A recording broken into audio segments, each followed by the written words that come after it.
یہ اسلام کا وہ دور ہے کہ جب حضور مسجد نبوی سے باہر نکلتے ہیں تو آگے حضرت عمر و ابو بکر رضی اللہ تعالی عنہما کھڑے ہیں. چہرے کے اوپر عجیب اداسی ہے. کہا عمر ابو بکر اس وقت کیوں کھڑے ہو؟ عرض کی حضور بھوک نے گھر میں ٹکنے نہیں دیا. ہم نے چاہا حضور کا چہرہ دیکھ لیں تو کچھ پیاس بجھ جائے، کچھ بھوک مٹ جائے. حضور نے فرمایا میرا حال بھی یہی ہے. جس چیز نے تجھے گھروں سے نکالا ہے وہی چیز مجھے گھر سے نکال لائی ہے. تو حضور نے جب دیکھا کہ کھانا ہے تو حضور نے ایک روٹی لی اور چند بوٹیاں اٹھائیں اور ایک خادم کو بلا کر کے کہا جاؤ ہمارے گھر دے آؤ، میری بیٹی فاطمہ کتنے دنوں سے بھوکی. ہمیں تو وہ کہانی بھی اسلام کی غربت کی یاد آتی ہے کہ جب احد کے اندر 70 شہیدوں کے لاشیں پڑے ہوئے ہیں تو حضرت صفیہ حضور کی پھپھی اپنے بھائی حمزہ کے لیے 2 چادریں لے کر کے کفن کی آتی ہے. تو حضور علیہ السلام نے فرمایا کہ جس قبر میں حمزہ کو دفن کیا جائے اسی قبر میں مصعب بن عمیر کو بھی کفن دیا جائے اور دفن کیا جائے. اور کہا میرے چچا کے لیے اس کی جو بہن میری پھپھو جو 2 چادریں لے آئی ہیں، کہا ایک چادر ہم مصعب بن عمیر کو دیں گے. یہ مصعب بن عمیر کون ہے؟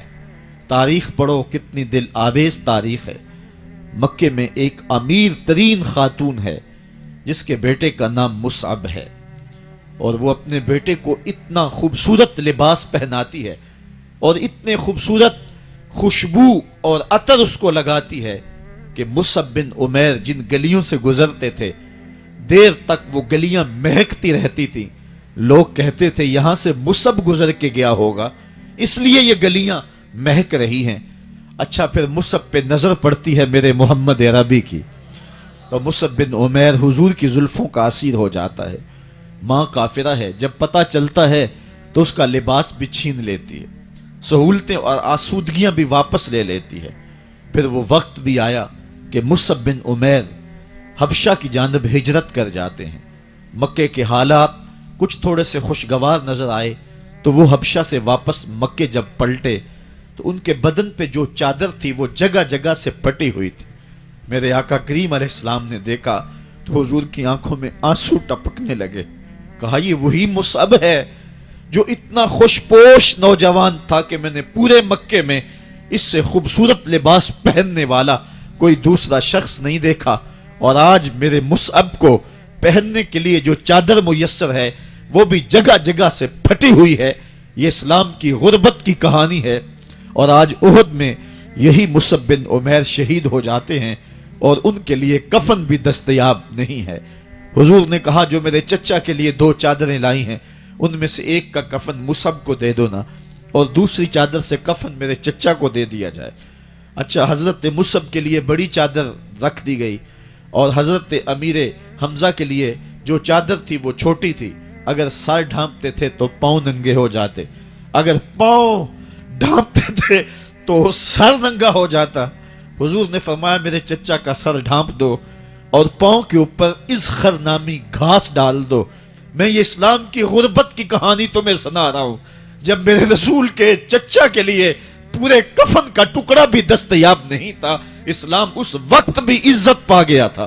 اسلام اس وقت بھی ذلیل نہیں تھا. اسلام اس وقت بھی سربلند تھا، اور اسلام اس وقت بھی عزتوں کی مسند پہ تھا. یہ اسلام کا وہ دور ہے کہ جب حضور مسجد نبوی سے باہر نکلتے ہیں تو آگے حضرت عمر و ابو بکر رضی اللہ تعالی عنہما کھڑے ہیں. چہرے کے اوپر عجیب اداسی ہے.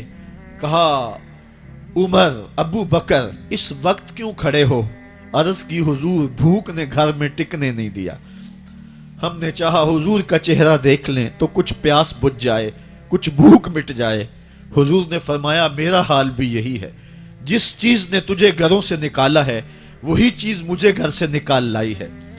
چلتے ہوئے حضرت ابو ایوب انصاری کے گھر کے قریب سے گزرے.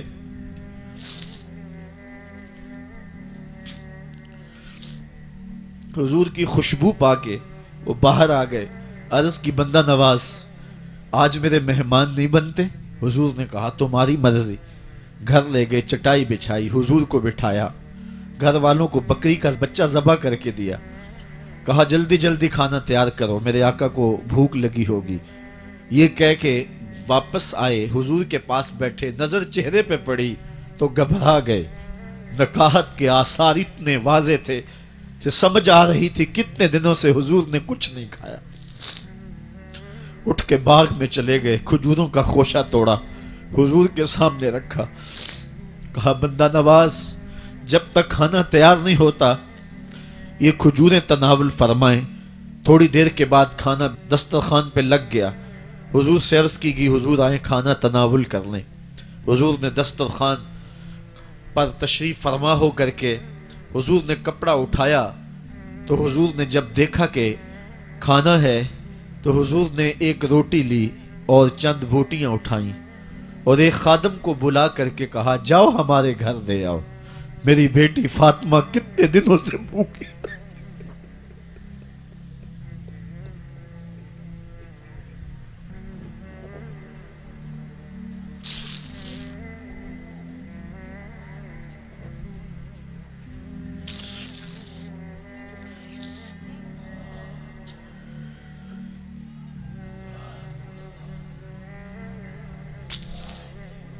کہا جاؤ ہمارے گھر دے آؤ، میری فاطمہ کتنے دنوں سے بھوکی بیٹھی ہوئی ہے۔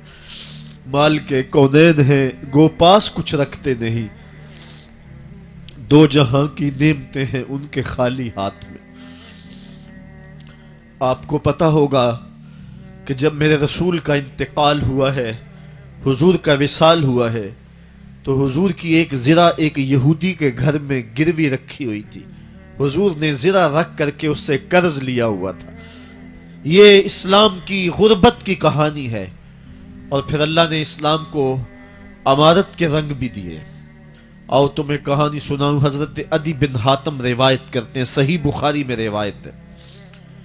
یہ حاتم تائی کے بیٹے ہیں، کہتے ہیں میں حضور کی خدمت میں حاضر ہوا، ایک شخص آیا کہنے لگا حضور غربت نے میرا برا حال کر دیا ہے، اور اس نے شکایت کی غربت کی، پسماندگی کی اور اپنی معاشی بدحالی کی۔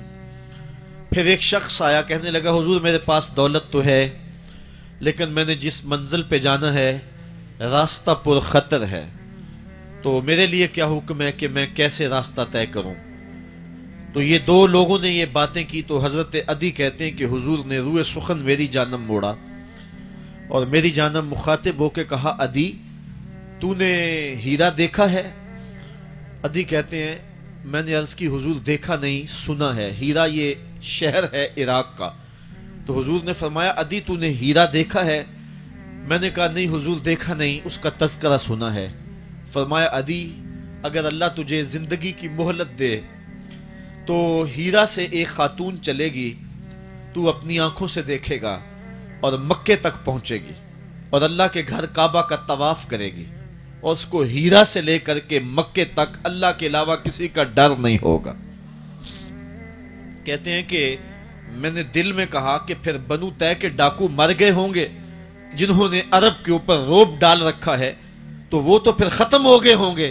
کہتے ہیں میں ابھی سوچ ہی رہا تھا کہ حضور نے مزید میری حیرت میں اضافہ کرتے ہوئے کہا عدی اگر تجھے اللہ نے زندگی کی مہلت دی تو تو دیکھے گا کہ کسرا کے خزانے تیری جھولی میں ہوں گے۔ تو اس دور کی سپر طاقت تھی۔